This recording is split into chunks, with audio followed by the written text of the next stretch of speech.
3 teachers are present each day at school. Out of 7, 3. Now, will you go and blame the parliament or the president of Uganda or the minister of education that these teachers are not on ground? No, then it becomes a problem of management. Yeah. So in healthcare system, same story. Exactly. The government will try to provide, the non-government organization will try to provide, donors will try to provide, but the real management of these resources is a gap in Uganda. Okay, thank you so much. And because he's talking about management, viewers, I want to take this opportunity to dive deeper into the management and, of course, the practice. And if you have any questions about the systems thinking and how he has responded to the concerns and how the discussion is ongoing, please feel free to comment and raise your question. Now, about practice and management, from a hospital management perspective, what are the quickest or the most realistic improvements that could raise service standards to meet the National Health Insurance Scheme accreditation requirements? Yeah, in my opinion, I think this is an opinion question. In my opinion, there are 3. From how my study has been about the healthcare system in Uganda, I think the first is governance. Governance is health systems in Uganda generally. The government, the Minister of Health, policymakers, they need to be more and more interested in demanding accountability, asking for accountability.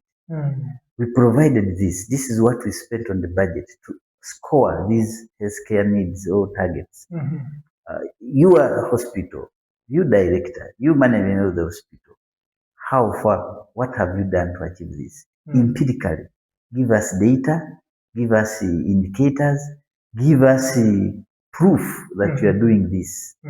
So even on-site supervision from the healthcare leaders in the country. That is governance. Yes. The number 2, I think, should be management, like how we emphasized health facility management. The hospital managers, the hospital leaders, the people in charge of these regional referral hospitals, what are they doing in terms of supervision? Now, in terms of conducting and putting in practice what management requires, planning, supervising, controlling, organizing and taking care of resources, being so much on ground to see that the services, the healthcare services designed by the ministry or by the policymakers are really implemented. So I think management is another. Then the third is compliance. And the compliance comes from both management and also governance to ensure that at a health facility level, our SOPs followed, our healthcare staff regular. What is the level of their attendance? Are they satisfied? Satisfaction and human resource management. So what you plan to achieve should be exactly what you see. Then we shall call that compliance. So I think when we do homework in governance, management, but also ensuring that compliance, all the frameworks we have, standard operating procedures, policies, all these things that are supposed to be done in healthcare provision, are they done? Because management will help in ensuring compliance, but also governance will help. Don't you know that a health worker may not get a contract for not performing well? Yes. Even may not get a license for practicing in case there is some kind of poor performance on job and negligence. So all these things should be brought to book and they are fulfilled. That's compliance. We demand everybody in charge of healthcare provision to do his or her part, and then that is compliance. So if compliance is there, management and governance, I think, right, with the healthcare provision. I think I find this discussion interesting. How about you? When you mentioned something about the SOPs, standard operating procedures, out of curiosity, I would like to find out from you during the data collection process when you're conducting this study. Did you ever come across any SOPs from the hospitals where you conducted the studies from? Yeah, I didn't go so much into the SOPs, but for example, in surgery, theater work, um, before carrying out a surgery, for example, there must be a team, Yes. a healthcare team. There must be a proper preparation of the equipment, the supplies, the tools that will be used in the work. And there must be somebody in charge of them. So those are that's an example. Yes. Are they followed? Because you. we have cases of deaths on table in Uganda. Some people die because of surgeries, and some even are minor, bleeding, or somebody we lose a mother. Anyway, there is a lot. Yes. But some of those hiccups, those challenges, those kind of very bad outcomes, patient outcomes, come from not following the standard operating procedures. procedures. And this can be and it can be a compliance issue, like how I say. Thank you. Now, I want us to go into policy and implementation. Given that the National Health Insurance Scheme Bill has not been implemented and discussions suggest mandatory insurance may come after 2026, what should policymakers prioritize first? Strengthening service standards or pushing forward implementation timelines?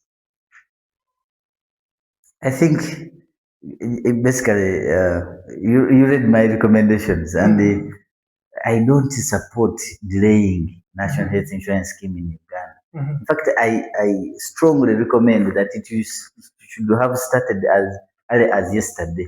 Okay. Because in any system, you can't wait to be perfect in order to start.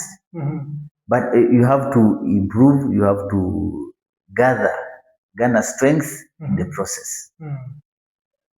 So we can't wait for everything to start anything.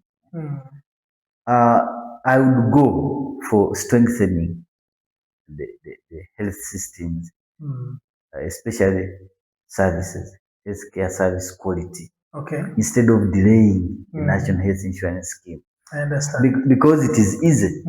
It's like software and hardware, you know that language. We have already the hardware, but we're missing the software. Like in the conversation, I have mainly talked about poor management of health service, health facilities. I have talked about poor attendance, poor attendance of the healthcare personnel. They are not available for work sometimes, and yet they're expected to be available.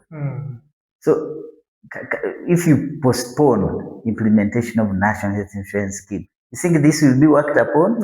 No. So I think you have to work upon these simple, minor but important things. Yes. But you don't delay the scheme to start because it is a safety net for the population. Many Ugandans are poor. They will not manage these extravagant, these exorbitant, high medical bills if there is no a safety net of paying less, but you are sure of being worked upon. Okay. Yes. I think that is really so encouraging. Now, what risks does Uganda face if the National Health Insurance Scheme is ruled out before hospitals meet the minimum service standards? Yeah. I think that's there are some risks. Yeah, there are some risks that the country may face in case we hurriedly implement the scheme without taking care of the quality of the services that are provided. For example, there are financial risks. People will overbill you don't have services at your facility, or they are there but the quality is poor, you have not provided them, then you write as if you provided them and you forward the voucher, and then the government will pay you for those services. Because the situation is not good, the quality is poor, the services. So some will fake. We did this on the patient, we did this on the patient, and even you cost it, and then eventually the government will be paying for services which have not been provided because of the poor status of quality in the healthcare services. That's a huge risk by them. Yeah. Then another risk will come from extending or referring patients to extra costs. You can push the patients to extra costs. You push them to extra costs. For example, I have my money. I'm not very poor, for example. I get my salary, but also I have an insurance card. I'm insured. Then I reach your hospital, I reach a public hospital or a private hospital. They're supposed to work on me, but they have failed to work on me. So what I do, I refer myself. I can get away from the hospital. Yes. I seek specialized care somewhere, and I pay exorbitant. I pay more for that service. Yes. Yet I'm entitled for the service without paying because of insurance. Yes. But because the healthcare services are poor, then I will have to go somewhere else and repay, or I incur the cost of healthcare. So I think that is pushing the cost to the patients. That's what I said. That's the risk. Patients will be paying a lot, much as they are insured, because where they have gone for services, the services have not been good enough. Yeah. Thank you so much. Yeah. For the viewers, in case you have questions about the policy and the implementation of the National Health Insurance Scheme, you can comment. We shall be able to discuss these questions together with our experienced researcher who published a study with us in 2023 about the National Health Insurance Scheme in Uganda. Now, as we move towards the end of our interview, I would like to ask, see, when we read your study as editors, we really noticed that Uganda referral hospitals are structurally ready, but service-wise unprepared for national health insurance. In your view, what must change for readiness to become reality?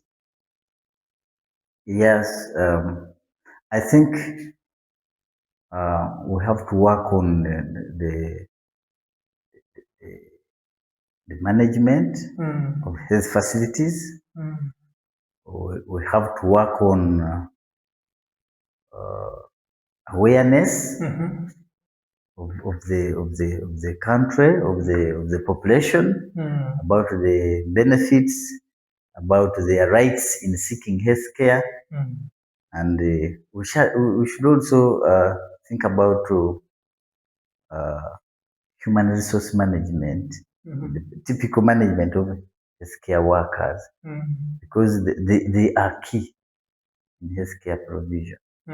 So management of facilities, management of key health workers, and also awareness improvement of national health insurance scheme patients, clients, and their rights, such that when they go there, when they seek, they know what they are supposed to enjoy and what is beyond their enjoyment.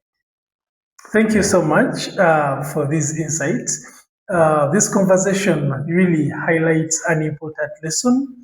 Universal health coverage is not only about laws and funding, but about service quality, standards, and systems that work for people, just like we've been discussing here. So this has been the Editor's Pick series, and this is where evidence meets policy and practice. Thank you so much for following our discussion. Bye.